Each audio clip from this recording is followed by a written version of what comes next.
Hello, এই যে দেখো এখন কিন্তু কড়াইতে আমি তেল, কাঁচামরিচ আর হলো পেঁয়াজ আর ব্রয়লার মুরগির বুকের মাংস সুন্দর করে দিয়ে দিয়েছি। এখন হলো তোমার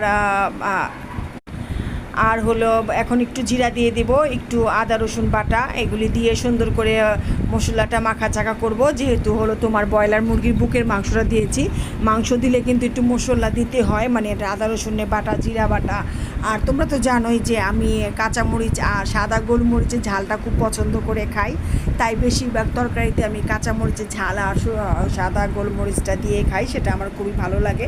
আর এই যে দেখো এখন টমেটোগুলি সুন্দর করে কিউব কিউব করে কেটে নিয়েছিলাম, সেগুলি এখন মাংসের সাথে মশলার সাথে ভাজা ভাজা করে নেব। আর যেহেতু তোমার কোলেস্টেরলের টমেটো তো একটু শক্ত থাকে, এগুলি ভালো করে একটু মশলার সাথে তোমার একটু তেলের উপরে ভাজা ভাজা না করলে কিন্তু গলতে চায় না। সেজন্য সুন্দর করে মাংস, মশলা, কাঁচামরিচ, পেঁয়াজ আর টমেটো ভালো করে ভাজা ভাজা করে নিচ্ছি। আর এই যে এখন একটু সাদা গোলমরিচের গুঁড়া দিয়ে দিলাম। সাদা গোলমরিচের গুঁড়াটা আমার খুবই পছন্দ।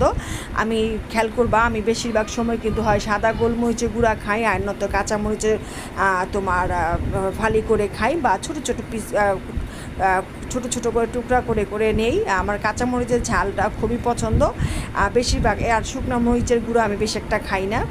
আর এই যে এখন হলো তোমার একটু কালো গোলমরিচের গুঁড়া দিয়ে দেবো। দোনোটার কে ছিল সেই জন্য দোনোটা দিলাম, যখন যেটা থাকে সেটাই দিয়ে দিই। আজকে দোনোটাই ছিল করা, সেই জন্য দোনোটাই দিলাম। এখন ভালো করে নাড়াচাড়া দিয়ে নেব, যাতে মাংসগুলি সুন্দর মশলা আর মাংসগুলি তোমার মিলেমিশে একাকার হয়ে যায়, সেই জন্য। আর যাতে একটা আলাদা গন্ধ চলে না আসে, অনেক সময় দেখা যায় মাংসের মধ্যে মশলা দিলে কিন্তু গন্ধ আসে। আর এই যে সামান্য একটু ধনিয়া গুঁড়া দিলাম, আমি একটু মশলা একটু মোটামুটি বেশি খাই, সেই জন্য। আর এই যে দেখো আমার কিন্তু পাস্তা রান্না করা শেষ, মাশাল্লাহ। তো বন্ধুরা আজ এই পর্যন্তই। যদি ভালো লাগে লাইক, কমেন্ট, শেয়ার আর সাবস্ক্রাইব করে পাশে থাকবে। আলহামদুলিল্লাহ, খোদা হাফেজ, টাটা, বাই বাই।